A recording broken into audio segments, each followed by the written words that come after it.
आज जब आप इन तस्वीरों को देख रहे हैं, इसमें 4 सेट में वो नामांकन दाखिल करेंगी द्रौपदी मुर्मू। 4 सेट में, जी हां, पहला सेट उसमें प्रस्तावक खुद प्रधानमंत्री नरेंद्र मोदी होंगे और बीजेपी संसदीय बोर्ड के सदस्य होंगे। ये पहले सेट में। राजेश, अगर आप मेरी इस बात को कंप्लीट कर सकें कि 4 सेट में नामांकन दाखिल होने जा रहा है और कौन कौन से लोग किस किस सेट में होंगे? मैंने पहले भी आपको असीम बताया था कि जो पहला सेट होगा उसमें प्रधानमंत्री नरेंद्र मोदी स्वयं प्रस्तावक होंगे और सबसे जो वरिष्ठ चेहरा के रूप में राजनाथ सिंह का नाम भी उसमें है। और इसके अलावा संसदीय बोर्ड के जो सदस्य हैं वो सभी सदस्य उसके प्रस्तावक बनाए गए हैं। लिहाजा राजनाथ सिंह और प्रधानमंत्री नरेंद्र मोदी संसदीय बोर्ड के सदस्य भी हैं। दूसरे सेट में भारतीय जनता पार्टी के राष्ट्रीय अध्यक्ष जेपी नड्डा का नाम है, जबकि राज्यों के जो मुख्यमंत्री हैं, भारतीय जनता पार्टी शासित राज्यों के मुख्यमंत्री और उनके घटक दलों के मुख्यमंत्री को प्रस्तावक बनाया गया है। तीसरा सेट जो है उसमें हरियाणा और हिमाचल प्रदेश के विधायकों को जगह दी गई है। चौथे सेट में गुजरात के विधायक हैं। और इन तमाम चारों सेट की अगर बात करें तो इसमें कहीं न कहीं ट्राइबल क्षेत्र से आने वाले जो विधायक हैं, सांसद हैं, उनको खास तौर पर जो ट्राइबल विधायक और सांसद हैं उनको खास तौर पर इसमें शामिल कराया गया है, क्योंकि और राजेश मैं इन तस्वीरों में देख पा रहा हूं कि जो सेट वहां दिया गया है उनकी वो जांच कर रहे हैं, उनको वो देख रहे हैं, उनको समझ रहे हैं और उसके बाद मुझे लगता है कि नामांकन की प्रक्रिया शुरू हो गई है अब। राजेश।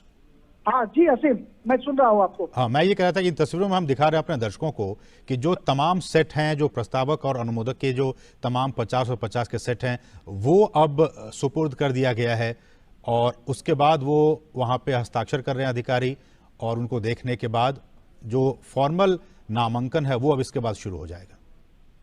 जी बिल्कुल, आपने सही कहा असीम कि जो नामांकन की जो प्रक्रिया है वो प्रक्रिया शुरू हो चुकी है और कक्ष में तमाम जो सभी जो वरिष्ठ जन हैं, प्रधानमंत्री नरेंद्र मोदी समेत तमाम जो केंद्रीय मंत्रियों और राज्यों के मुख्यमंत्रियों का हमने जिक्र किया। एक भारी हुजूम के साथ संसद भवन परिसर में लाइब्रेरी से प्रधानमंत्री नरेंद्र मोदी की मौजूदगी में इन तमाम लोगों को लेकर वो सेक्रेटरी जनरल के कमरे में दाखिल हुए और वहां पर चारों सेट को समर्पित किया जा रहा है। साथ ही नामांकन की जो प्रक्रिया है उसको पूरा करने की कोशिश की जा रही है और इस तरह देश को हम कह सकते हैं कि राष्ट्रपति चुनाव के लिए जो एनडीए सत्ताधारी पार्टी की जो उम्मीदवार हैं द्रौपदी मुर्मू वो नामांकन दाखिल कर रही हैं, जबकि जो विपक्ष के उम्मीदवार हैं यशवंत सिन्हा वो 27 जून को अपना उम्मीदवारी का पर्चा दाखिल करेंगे और इसी के साथ राष्ट्रपति पद के जो चुनाव की उल्टी गिनती है वो शुरू हो जाएगी और देश को एक नए राष्ट्रपति। अच्छा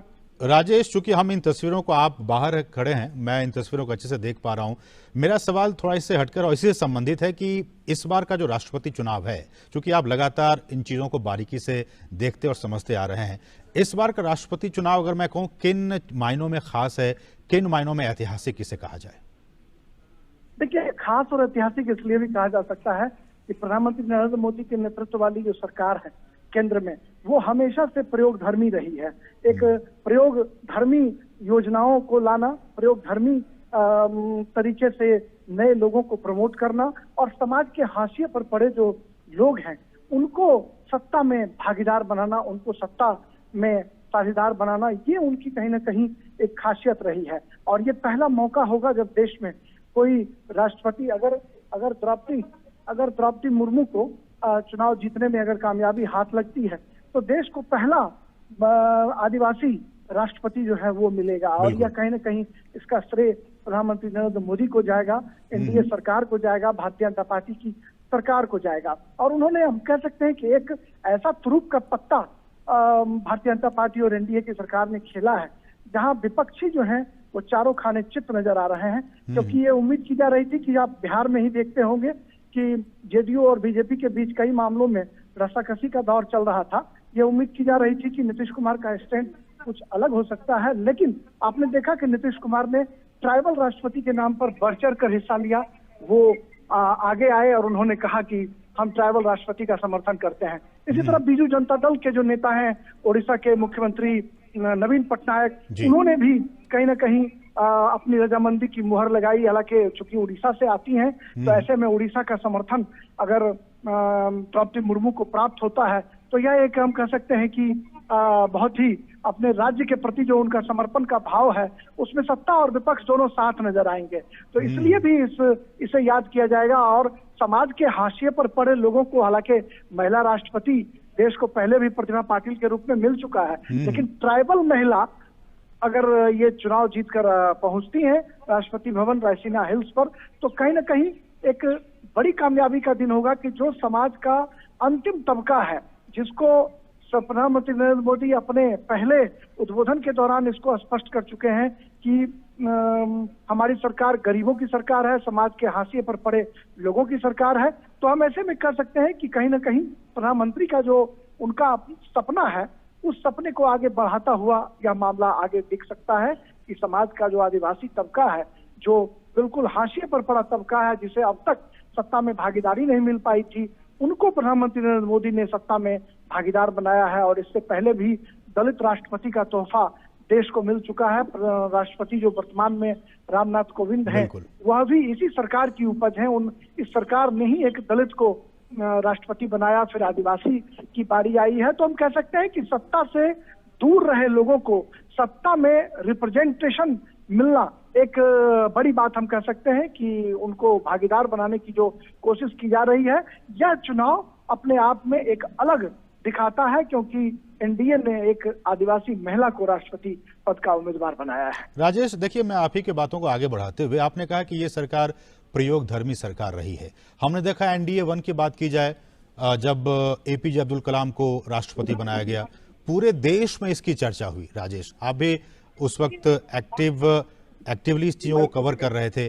बहुत ही चर्चा हुई कि देखिए, लीग से हटकर एनडीए ने, उस वक्त की सरकार ने एपीजे अब्दुल कलाम के नाम को आगे रखा। वो जीत कर आए, पीपल्स प्रेसिडेंट के तौर पर वो प्रसिद्ध हुए। अभी हमने देखा एक दलित राष्ट्रपति रामनाथ कोविंद के तौर पर, अब अगला नाम द्रौपदी मुर्मू के नाम पर है, एक आदिवासी समाज से आती हैं। ऐसे प्रयोग करते रहना और इस बात की चर्चा करना, मुझे लगता है कि पूरे देश में खुशी का माहौल है कि एनडीए बीजेपी ने एक ऐसे चेहरे को सामने लाया है, उस समाज की महिला को सामने लाकर आया है, जिसको लेकर एक अलग तरह की भावनाएं लोगों के मन में हुआ करती थी। राजेश जी असीम, अपना सवाल फिर से दोहराएं। मैंने कहा कि जिस तरह से एनडीए 1 में एपीजे अब्दुल कलाम को एनडीए ने राष्ट्रपति बनाया, एनडीए 2 की बात कर ली जाए तो अभी हमने देखा कि एक दलित राष्ट्रपति रामनाथ कोविंद, अब आदिवासी समाज से द्रौपदी मुर्मू आती हैं। ये जो प्रयोग है, खासकर एनडीए की तरफ से लगातार ऐसे शख्स को, ऐसे चेहरे को सामने लाया जाता है जिसकी बहुत चर्चा होती है, और चर्चा भी प्रशंसा के तौर पर कि देखिए बहुत ही अच्छा, ये एक ऐतिहासिक कदम है एनडीए की तरफ से। देखिए, बिल्कुल आपने सही कहा। इससे पहले भी जब अटल बिहारी वाजपेयी के नेतृत्व में एनडीए की सरकार बनी थी, उस वक्त भी एपीजे अब्दुल कलाम को राष्ट्रपति पद का तोहफा दिया गया था। एक अल्पसंख्यक को राष्ट्रपति भारतीय जनता पार्टी और एनडीए की सरकार ने पहले ही बनाया था। उससे भी ज्यादा महत्वपूर्ण ये था कि उन्होंने क्वालिटी को, गुणवत्ता को प्रमुखता दी थी। एपीजे अब्दुल कलाम देश के महान वैज्ञानिक थे, और एक वैज्ञानिक होने के साथ साथ समाज के वो भी मार्जिनल सेक्शन से आने वाले लोग थे, उसको भारतीय जनता पार्टी ने कहीं ना कहीं रिप्रेजेंटेशन देने का काम किया। और उसके बाद रामनाथ कोविंद जो है वो दलित समुदाय से आते हैं, उनको राष्ट्रपति बनाया, और अब जो है एक आदिवासी महिला को राष्ट्रपति पद पर काबिज कराने की दिशा में एनडीए जो है वो मशक्कत कर रही है। हालांकि जिस तरीके से विपक्ष के तमाम घटक दल धीरे धीरे साथ आ रहे हैं, उससे राहें बहुत आसान होती हुई दिखाई पड़ रही हैं द्रौपदी मुर्मू के लिए। और जो सबसे महत्वपूर्ण बात आपने कहा कि जो भारतीय जनता पार्टी इस तरफ से लगातार समाज के अंतिम तबके को महत्व देने की कोशिश की जा रही है, या निश्चित तौर पर आपने देखा होगा कि प्रधानमंत्री नरेंद्र मोदी भी स्वयं ओबीसी समुदाय से आते हैं। और जब सबसे हालिया तौर पर अगर देखें तो केंद्रीय मंत्रिमंडल में जब जगह दी गई लोगों को, तो 27 ओबीसी सांसदों को केंद्रीय मंत्री बनाया गया। इसके अलावा जो आदिवासी समुदाय से आने वाले लोग थे उनको बनाया गया। 1 दर्जन के आसपास महिला मंत्रियों को जगह दी गई। तो हम कह सकते हैं कि प्रधानमंत्री नरेंद्र मोदी जब 2014 में पहली बार चुनकर सत्ता में आए थे, और उनका जब संसदीय दल की बैठक जो हुई थी केंद्रीय कक्ष में, सेंट्रल हॉल में, उस बैठक को मुझे कवर करने का अवसर मिला था। मैं उस क्षण का गवाह था जब प्रधानमंत्री नरेंद्र मोदी बहुत भावुक हो गए थे, और अपने पहले ही संबोधन में उन्होंने इस बात को जाहिर किया था कि मेरी सरकार गरीबों की सरकार होगी, समाज के हाशिए पर पड़े लोगों की सरकार होगी, और उनकी तमाम योजनाओं में इसका रिफ्लेक्शन कहीं ना कहीं देखने को मिलता रहा।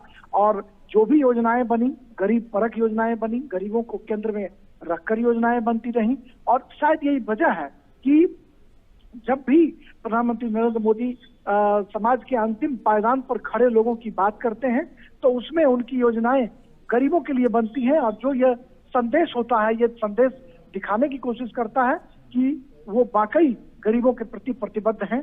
और इसका जीता जागता जो नमूना है, जीता जागता उदाहरण है, वो यही है कि कहीं ना कहीं सरकार के प्रति सरकार का जो नजरिया है गरीबों के लिए वह काबिले तारीफ है। और उसको हम कह सकते हैं कि जो एनडीए की सरकार है, प्रधानमंत्री नरेंद्र मोदी के नेतृत्व वाली सरकार है, वो सरकार अपने क्रियाकलापों से इसे स्थापित करने की लगातार कोशिश भी करती रही है।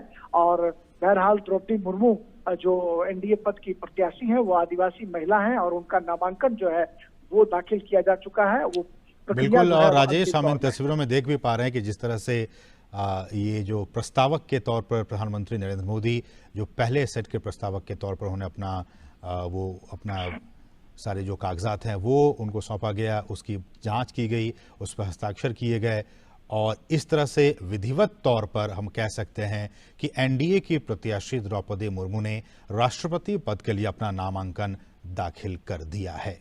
तो ये इस वक्त बहुत ही महत्वपूर्ण ये तस्वीरें आप देख सकते हैं संसद भवन परिसर से, जहां तमाम प्रस्तावक और अनुमोदक मौजूद थे, और उन तमाम प्रस्तावकों और अनुमोदकों की मौजूदगी में एनडीए की प्रत्याशी, राष्ट्रपति पद की प्रत्याशी द्रौपदी मुर्मू ने अपना नामांकन दाखिल कर दिया है।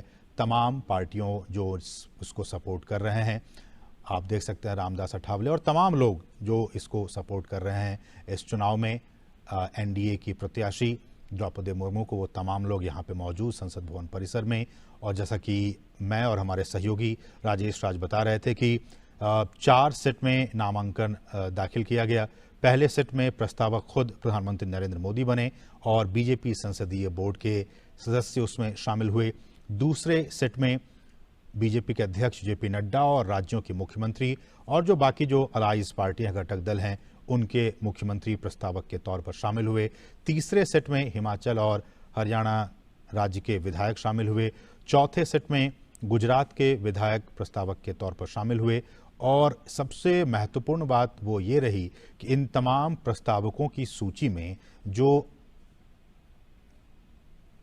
ट्राइबल जो विधायक हैं उनकी और सांसदों की संख्या अच्छी खासी रही। तो ये बहुत ही महत्वपूर्ण बात है कि इन तमाम जो प्रस्तावक हैं और अनुमोदक हैं उनमें ट्राइबल बेल्ट से आने वाले जो विधायक हैं, जो ट्राइबल बेल्ट से आने वाले जो सांसद हैं, उनकी अच्छी खासी तादाद रही। और इस तरह से विधिवत तौर पर आज